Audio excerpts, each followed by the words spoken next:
because at the end of the day, there's no failures, man. There's no fail. There's all lessons learned, man. There's all lessons, and that's what I believe. You know what I mean? So Yeah. it just hopefully helps you grow and look for the good things.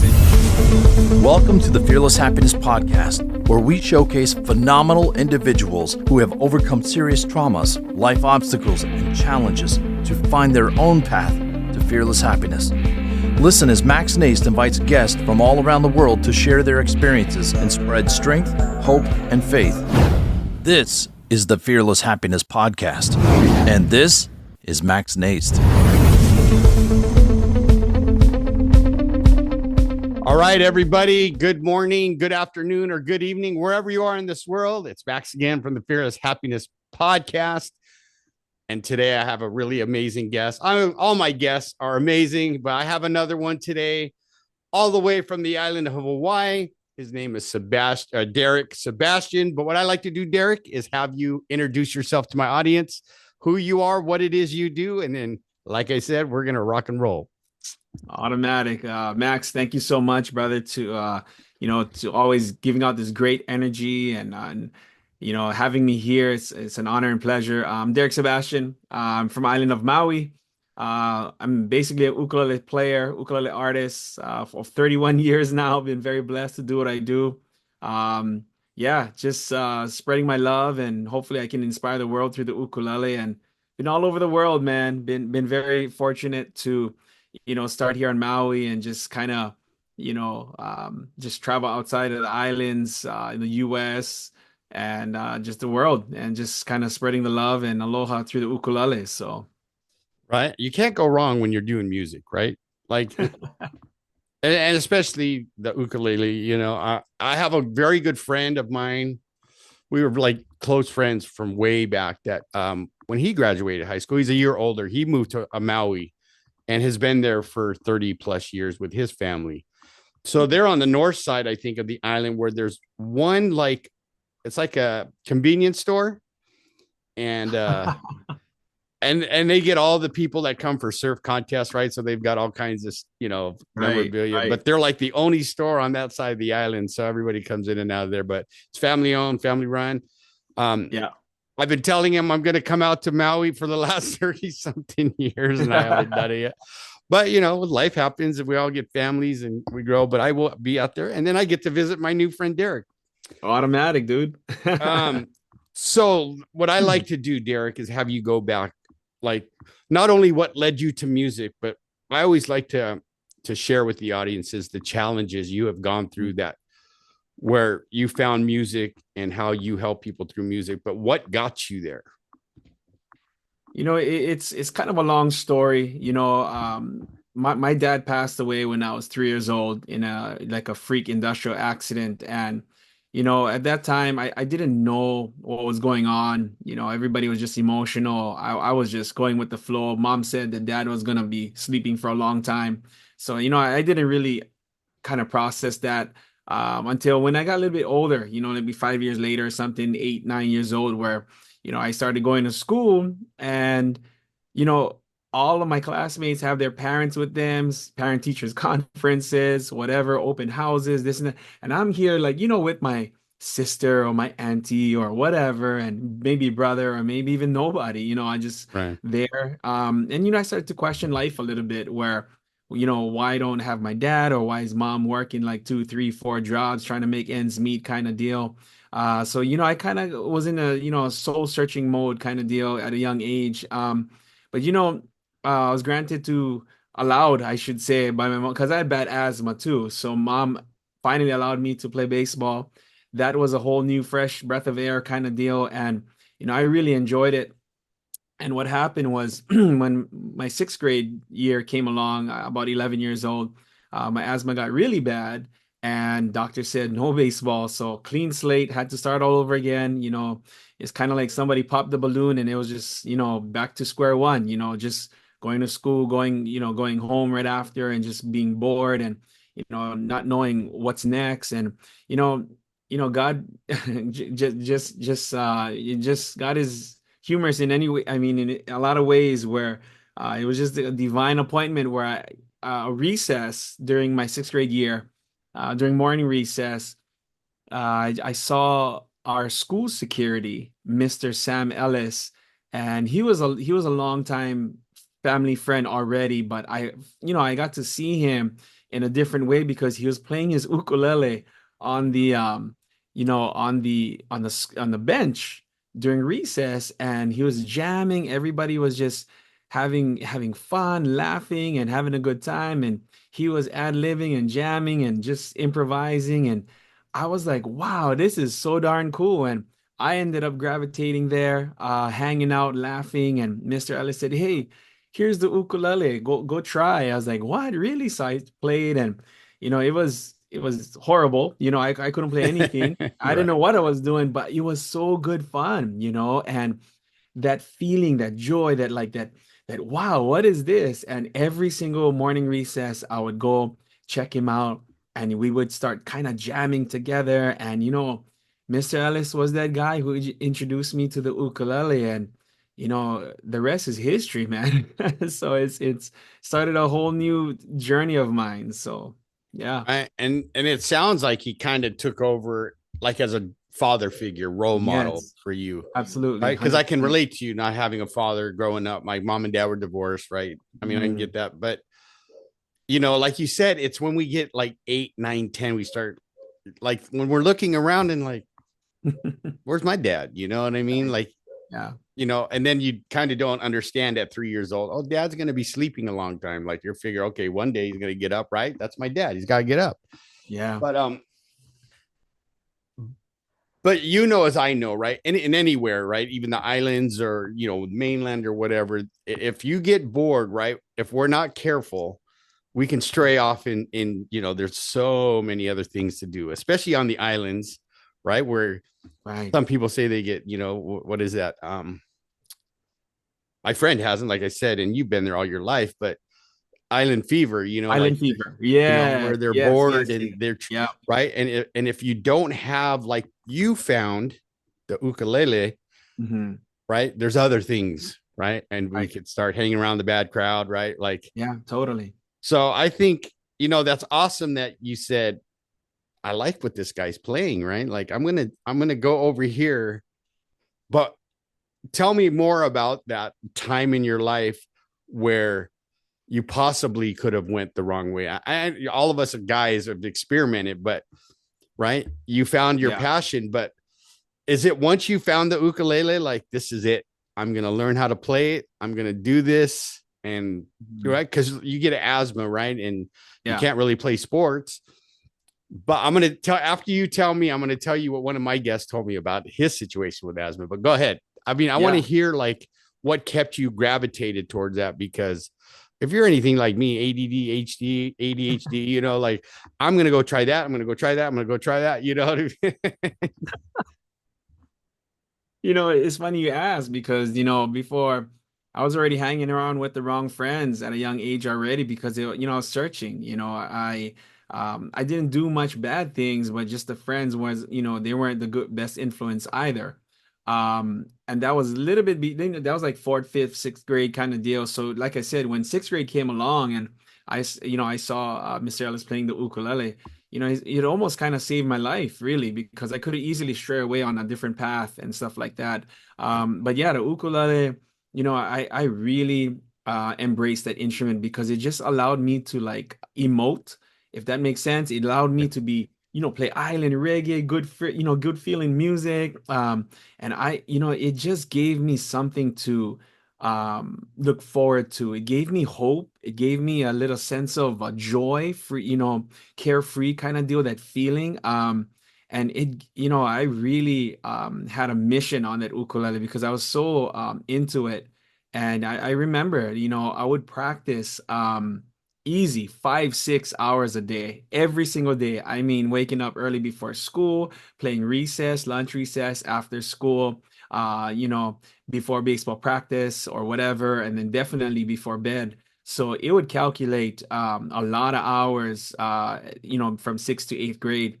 That was my mission. I wanted to master the instrument. And then what really kept me going is when Mr. Ellis allowed me to, he started asking these questions, right? Like, hey, where do you see yourself going, or what do you want to do with this ukulele? Because Max, back then, brother, when I started playing ukulele, it was not a popular instrument, bro. I used to get teased, you know what I mean? And Right. that was the adversity too. Nobody understood my asthma condition, but at the same time, it wasn't the in thing to play ukulele either. So I was kind not talked down, but talked a little bit where, what is Derek doing playing this instrument or whatever. And but I had this dream, man. The ukulele allowed me to dream and to hope. And I wanted to, inspire others to the ukulele, and how the ukulele inspired me. So by allowing, myself to go, and manifest that, it really opened a lot of doors and develop a lot of great relationships along the way. So yeah. I love it, right? Because and I got to listen to your music because I have, honestly, I'm not gonna sit here and say, oh yeah, I listened before we started the show, right? I've been, but my friend, the person that helps me put together the stuff for the podcast and get it out, right? I said, yeah, I have my interview today with Derick. And Derick, yeah, from the islands, from Maui. He's a ukulele player. She's all, oh my God, no way. You know Derick? I said, I don't know Derick yet, but I will today. But I'm interviewing him. She was so excited for me. She's like, oh my God, I can't believe the guest you're getting. Right. And everybody, you got to see the big smile on his face. Like you can tell, because what it sounds like is you found your purpose with the ukulele, and when you, no matter what it is, whether it's that, sports, or for me, like, working with people, helping them get sober, or doing this podcast, like I mean, sometimes I get that imposter syndrome where I'm like, oh man, well, after she did that, like, what am I going to talk to Derick about? Like, oh my God, this guy's like, what am I going to say? You get like, okay, Derick, hey, I gotta reschedule this because my nerves are shot or whatever. You know what I mean? But as I know, like that's good that we get butterflies like that. But when Sure. you're living in purpose, on purpose, like you do with your music, you inspire so many people. And I hope I continue to get to know you better and stuff like that, because music is the universal language for, I don't care what kind of music, right? Like you said, if it's island ukulele or reggae or whatever, as music brings people from all different backgrounds together, right? We might like different sound, different music, but when you're at a concert, like that's a moment where everybody's getting along because like you are playing the music and everybody loves it and they just get into it. And Yeah. right. But I know as you started to grow, right, that's a challenge in itself, right? Like when people are like, oh, Derick's really good. Like, Derick, I want you to go play in front of these people. Talk about that kind of stuff, like the butterflies, or, the nerves that come with like, am I really that good? Because the talk that goes through our head. Yeah. And I've talked to many guests where, I mean, they're very successful, but they even say, even with success, like I could sit in my room and go, man, am I really that good? Or I'm not that good, the negative, because our brain is not, we don't wake up going, hey, everything is going to be hunky dory, man. Let's, right. Because our brains, that reptilian part of our brain tells us to look out for danger. Right. So Yeah. talk about that, because I'm loving sitting here, seeing your smile on your face, and I see all the stuff in the background, but tell the audience like the journey that, you found what you want to do. And then when you started getting popular, like, because that's a challenge in itself too, right? Because now everybody, the expectations get higher and higher. So how do you navigate that stuff? I honestly, Max, I come from such a loving foundation, and I surround myself with great people, which I really think that's where the real success is. Having great relationships, and a lot of these mentors and good friend of mine, they hold me accountable, not just to be good in what I do, but be a great person, God-loving person, that is. Mr. Ellis was that person who, like I said, introduced me to the ukulele. And back then, you know when we started to play, he would take me to all the uncles and the auntie's house, his grandma's, any friend's house that had any gatherings in the garage or whatever, and he would tell me, hey, we gotta play. You know, you enjoy playing, let's play for people. And I at first I didn't understand why we were going and just playing for others. But at the end, you know, when I think about it now, when I got older, you know, I kind of asked him a little bit, you know, hey, you know, what was that all that for? And he said, I was just trying to teach you to always give back because that gift gave you something that nobody can ever take away, which is that aloha, that finding yourself, you know, your purpose, your calling. And when you give that back, you receive that in a whole different way. And at first, I didn't really understand that. But you know, yeah, I got nervous. I get nervous still, you know, performing, but at the same time, I realize what helps me overcome that nervousness is, you know, by all means, is, you know, I have a gift. It is my calling and my duty to share this, whether it's playing for aunties or uncles nowadays, or maybe going on a tour, ukulele festivals, house concerts, workshops, even going to like stadiums and arenas, you know, playing it in front of thousands of people. You know, it always comes back to those moments where, you know, it's not, it's this is bigger than me. You know, it's not just me showing off on the ukulele or being on the big stage on the big lights. It's really about trying to inspire you know, the people through the ukulele. And that was my childhood dream, you know, one of the childhood dreams that I always manifested. So, you know, looking back, yeah, imposter syndrome, nervous, all that is all natural, man. It always comes to me. But at the end of the day, you know, being uncomfortable is actually a great thing because it allows us to grow, you know, allows us to build our character, allows us to make sure that, hey, this is life. You know, our journey is, you know, not just to grow, but to help each other walk home. And that falls back onto relationships too. So Absolutely. And I love that you said that, right? Because giving back is so important, no matter mhm, what it is. But for me, you make you make me think about my journey in recovery, right? Like mhm. I don't know if you know anybody in recovery, but there's a saying that says, in order to keep what I have, I have to give it away. You Yeah, know, like I have to help other people learn how to get sober and stay sober. Can I yeah, do it for them? Absolutely not, but I can show them, right?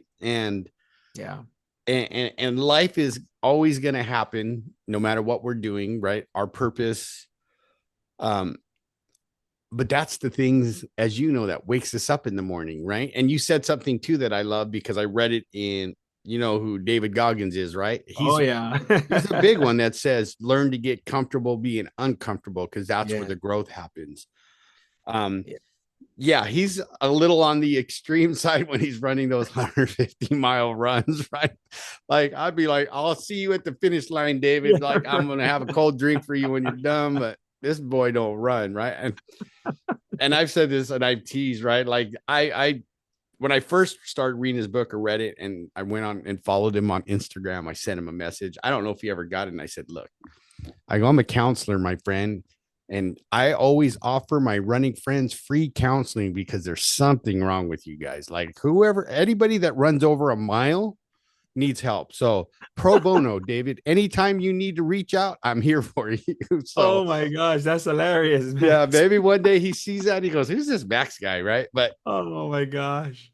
But I love what you're telling the audience, right? Because you cannot give more value than what you just said. And that is learning to give back no matter what you're doing. Right. Mhm. And Yeah, we see it all in what you do, what I do. I see it in my mechanic friends, right? Who learn to become a mechanic, right? And it could be tiring because then you got the ones that expect it for free all the time. But I know right. really good ones, right? If you're really hurting, they're going to fix that car because they know you need that car to go to work or right. And and see, this is why I love doing these podcasts because I get great guests like you that share this nuggets of wisdom that I hope my audience is listening to because that's universal for Yeah, any of us, right? And like you said, that's all God wants us to do is to one love each other, love one another, and to give back to each other and help each other. right, right. I mean, you know, it is a struggle sometimes, you know, look, you know, just trying to find the best in others and, you know, trying to overlook their, you know, their imperfectness or whatever you can call it. But at the same time, you know, at the end of the day, we're all human beings, man. You know, it doesn't matter how much money we make or what we wear or what car we drive or whatever. You know, at the end of the day, we're just human beings and our job, at least for me, what I've come to conclusion at this point of my life you know, it just does not matter, man. It just, people don't, I realize this. I realize, people don't remember all your accolades. They remember how you made them feel.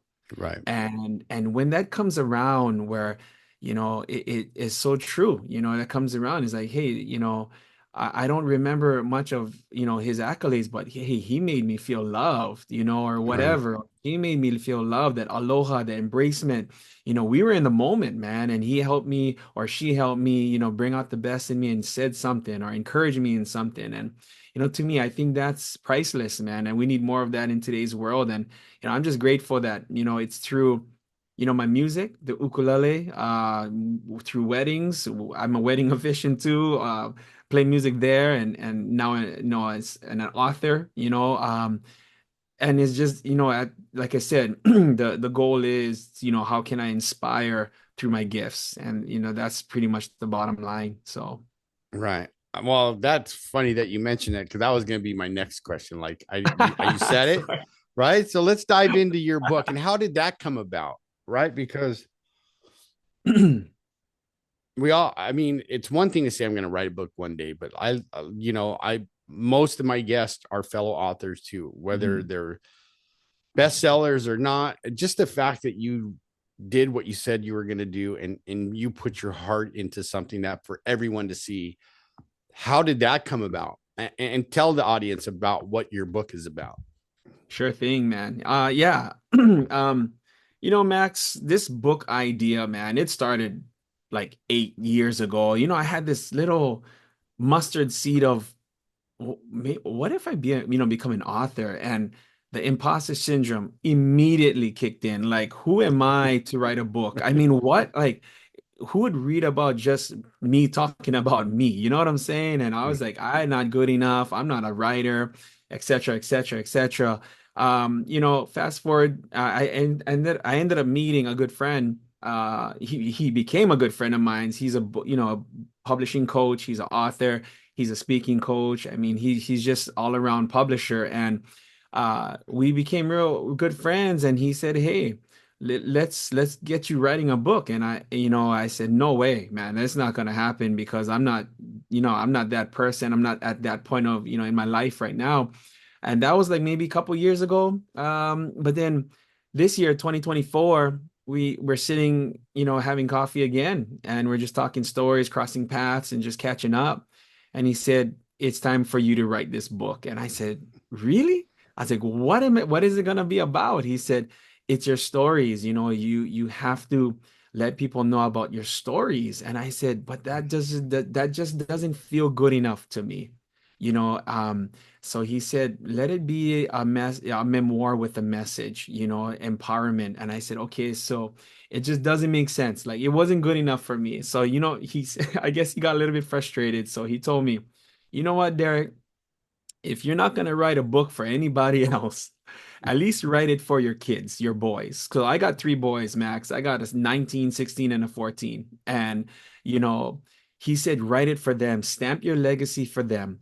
And he said, if anything, this book can be a table book where they would know, or at least your family would know where they came from, where their foundation, what that was all about, what that was about. And maybe the grandkids and the great grandkids and everybody, this is where my, dad came from. And that moment, it just really just flipped the switch. It just flipped the switch, man. It was like, I gotta do them. And it just started with stories and stories. And it became more of like a self leadership book, in my stories and some exercise to reflect what I learned, tips, summaries. The book is immersive now. It got QR code, sharing music, and all that. I mean, it just evolved into some kind of bigger than me project kind of deal. So yeah, it's pretty exciting. And it's just through music, stories through my music, my relationships, the ups and the downs, and a lot of the stories, a lot of people don't know about it, because they see me, whatever I'm accomplishing at that time, but the struggles or the sacrifices behind that, that's probably 70, 80% of the success right there. So Right. I mean, you know, it's a great thing. But yeah, this is the uncomfortableness of the next journey, you know. So I love it, right? And thank God we have friends like that push us to be better sure. and to do Yeah. things right. Because if I didn't have my coach and mentor, God rest his soul, he passed of COVID in 2021. Mm, But same thing, right? I'm meeting with him every week because he's helping me, put together my business for my private practice, and we're working on things. And I make that. I just like in passing, like he ain't gonna pay attention. Yeah, I'm gonna start a podcast, right? I thought well, love it, man. my audience has heard this, right? Like the next week, how's it going? I'd make up an excuse. Next, how's it going? Make up another excuse. And then it was right before he passed. He's like, how's the podcast going? I said, well, Lonnie, I'm learning how to edit, right? And this man never cussed that much. And all of a sudden it was like, effing Max, perfect doesn't mean done. Just do it. Yeah. Yeah. You know what? And I thank God he did that, or I would not be sitting here with you. Because 173 episodes later, I still might be back there going, hey, I'm still learning how to podcast. Sorry, Derick. I don't have my podcast together, and What a story, man. Well, that's part of life, man. You know, you cannot wait till everything aligns or all the green, all the lights are green or everything feels good.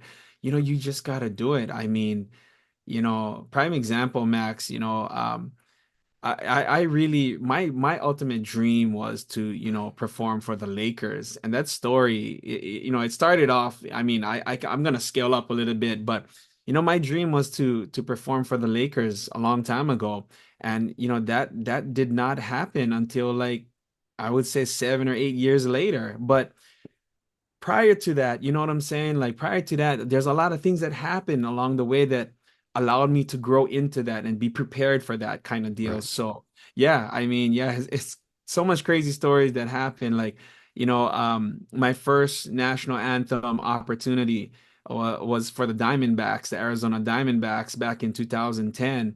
But the story was I was performing locally here on Maui at this restaurant called the Hula Grill, and I met this guy and his beautiful family. Came, sat down, watched us play like two consecutive nights, and come to find out he was, he's Derek Hall, CEO, president of the Arizona Diamondbacks, and he said, "Hey, I really enjoy you. You gotta call me if you ever pass in Arizona." So I said, "Okay, cool." And you know, with the grace of God, man, I mean, two months later, I was booked for a West Coast tour. I started in Las Vegas, performed at Caesar's Palace, and I was heading over, to San Diego. But I had like 2 or 3 days and 2 or 3 days downtime before I head to San Diego. So I called up Derek and I said, "Hey, Derek, I'm actually gonna pass through Arizona and I've never been to an MLB game. I would love to check you guys out." And he said, "Oh my gosh, let's make it happen." And abruptly he hung up the phone like, "Oh, I gotta call you back." And he just hung up, and I thought I said something wrong. Like honestly, Right. I was like, "What in the world just happened?" And he hung up. And then literally like minutes later, a guy named Rob, director of game operations, calls me. He said, "Hey, Derek told me you coming through town. Are you gonna have your ukulele?" I said, "Oh, I have my full gear. We're actually on tour." He said, "Hey, can you play the national anthem on ukulele for us?" And I was like, "Yeah, let's do it." And we did all the logistics, we confirmed it, and we hung up the phone. And I thought to myself, what did I just do? Because I never played the anthem on the ukulele.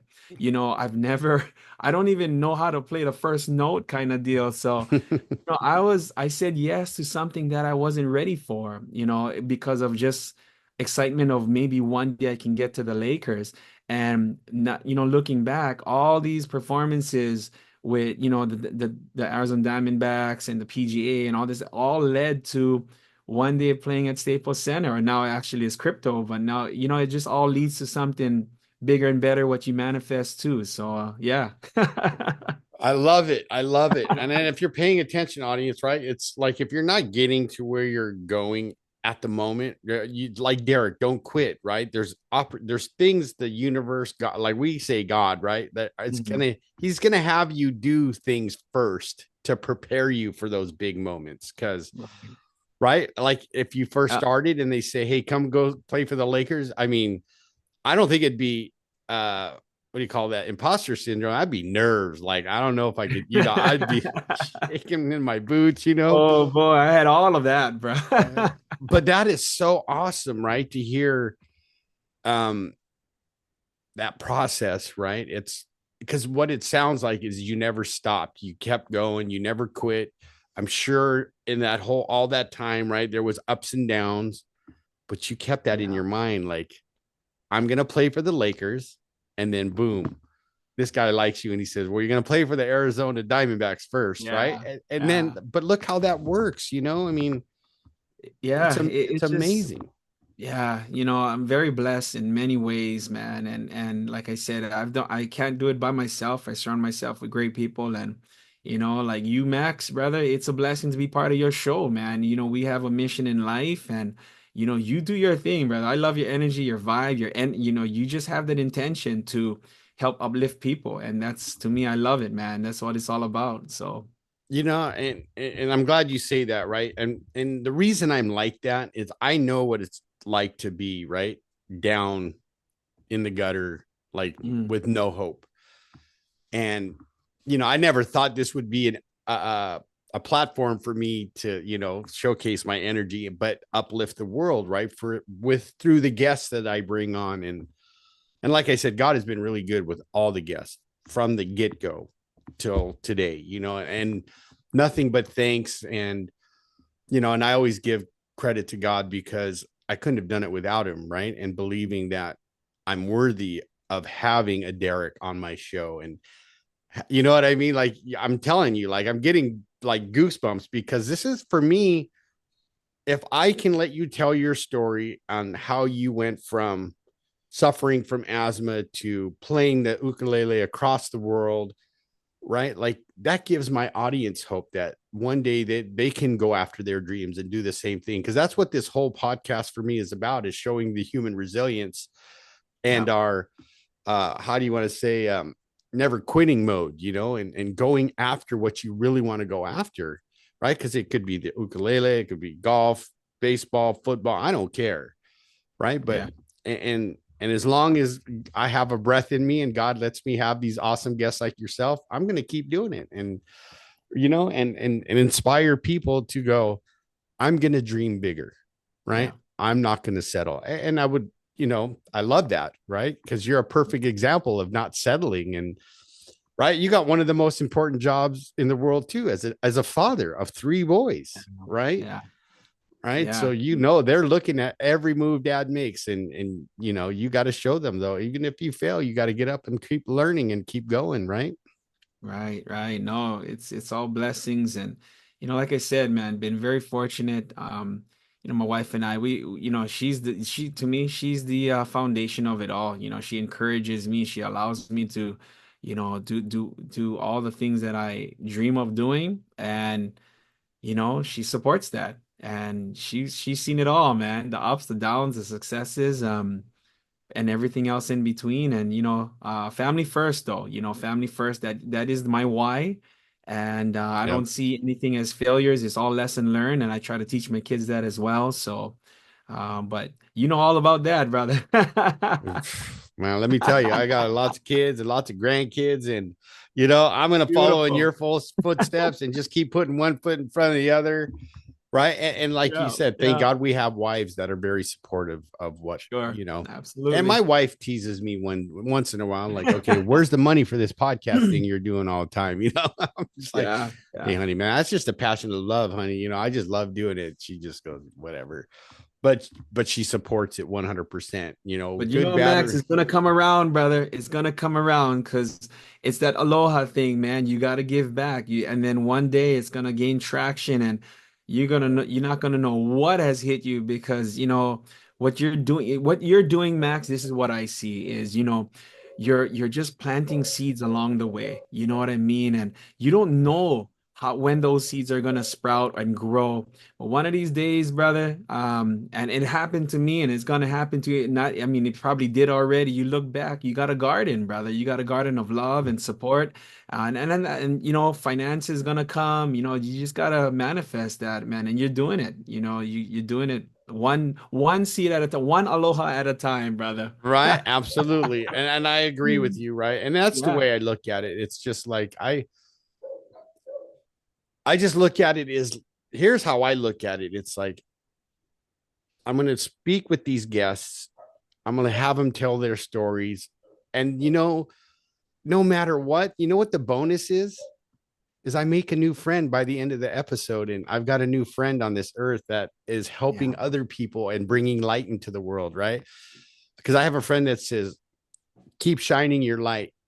The world yeah. needs your brilliance. You know what I mean? And I can It's only beautiful. do that, right, when I have guests like yourself, right? And we get along and we click, and I've been fortunate to been like that with every guest, where I just, like you said, if I bring the energy, it makes them feel comfortable to go, cool, I'm going to just be myself. And that's all I want, right? Is for you to be yourself, to share your story, um, from how you overcame challenges growing up, not having your father with asthma, to the wonderful kick-ass dad that you are today, and husband, right? And ukulele player and musician.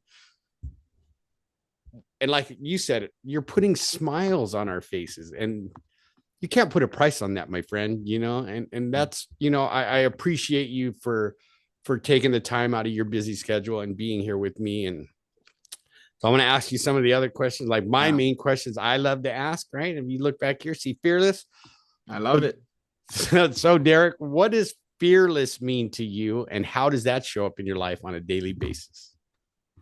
Ooh, that is a great question, Max. Fearless. I mean, everybody has fears, you know what I mean? And that's what that to me, some to me, I think fear on maybe, because it's good to be scared, but it's not good to run from it. What are you scared of? Let's face it. I was scared of going in front of people to perform, to speak. I was scared for going in front of my own classmates, play the ukulele because they teased me. I was scared of that. I was scared to even go up to bat, even though I was enjoying baseball. One of my first at bat, I got being right in the ribs, man. I couldn't breathe. And after that, it just played with my mind. I was scared to go up bat and, up to bat because I was scared of getting hit. Yeah. But to me, it's just important that, you grow from that, not run. You grow, you face that. And, I was, like I said, I was just very fortunate to have loved ones and mentors that encourage me to not run from those fears.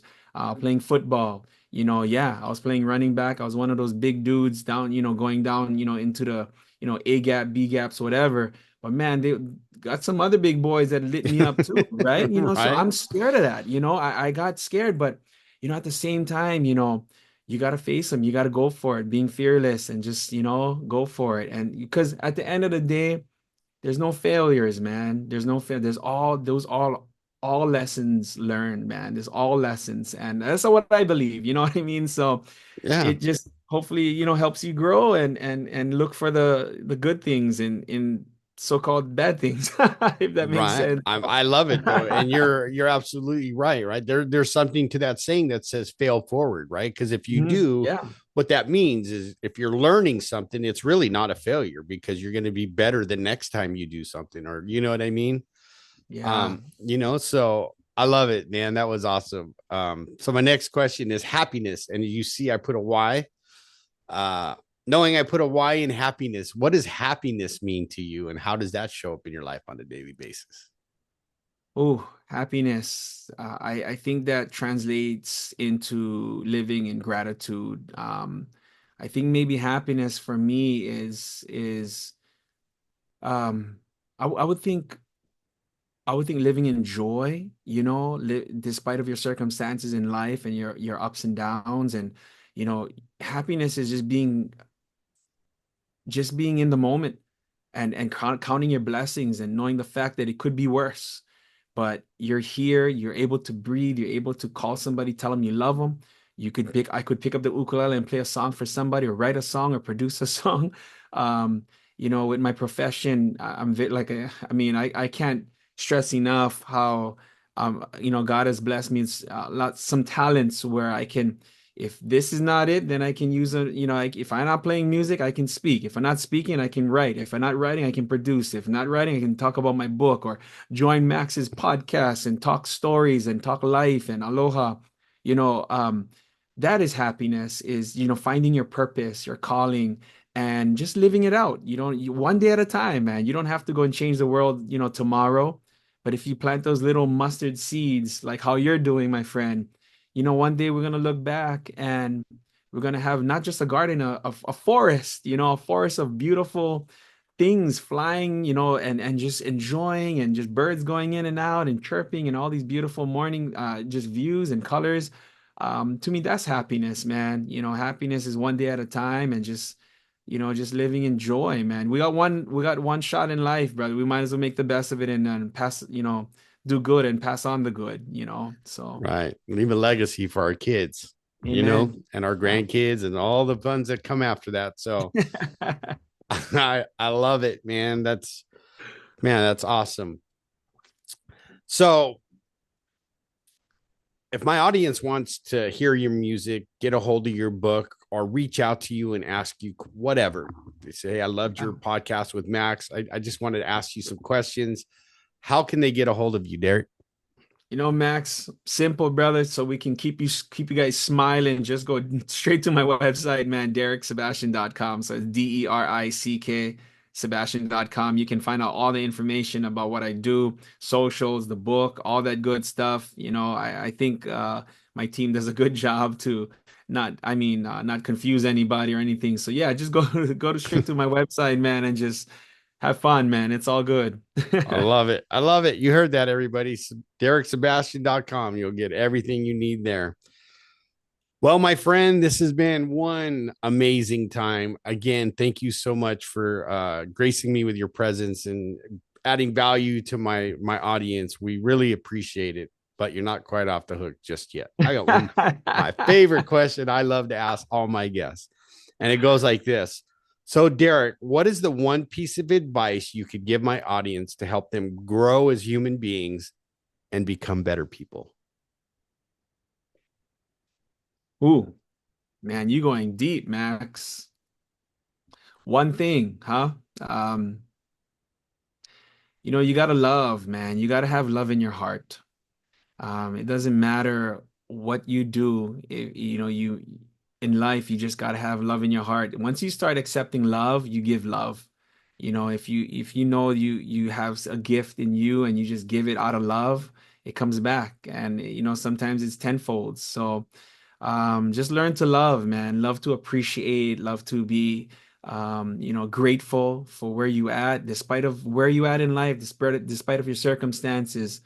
Just learn to love, learn to give love and receive love. And I think the world's going to be a better place, man. So I love it. Wow. That's awesome, man. Thank you so much for that. Like I said, this has been an amazing time, Derick. Thank you so much for being here.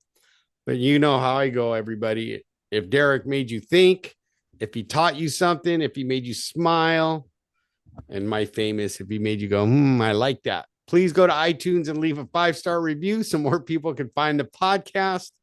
And again, good morning, good afternoon, or good evening, wherever you are in this world. Again, this is Max from the Fearless Happiness Podcast. Until next time. Are you tired of being weighed down by life's traumas and struggles? Join the Fearless Happiness lifestyle and let us guide you toward a brighter future. Explore our past podcast episodes and get a copy of the Fearless Happiness book to ignite your inner strength. If you or someone you love is battling addiction or facing challenges related to unresolved trauma, know that we are here for you. Visit maxnijst.org, maxnijst.org, and take the first steps toward finding your fearless happiness. Thank you for listening. This has been a production of Fearless Happiness.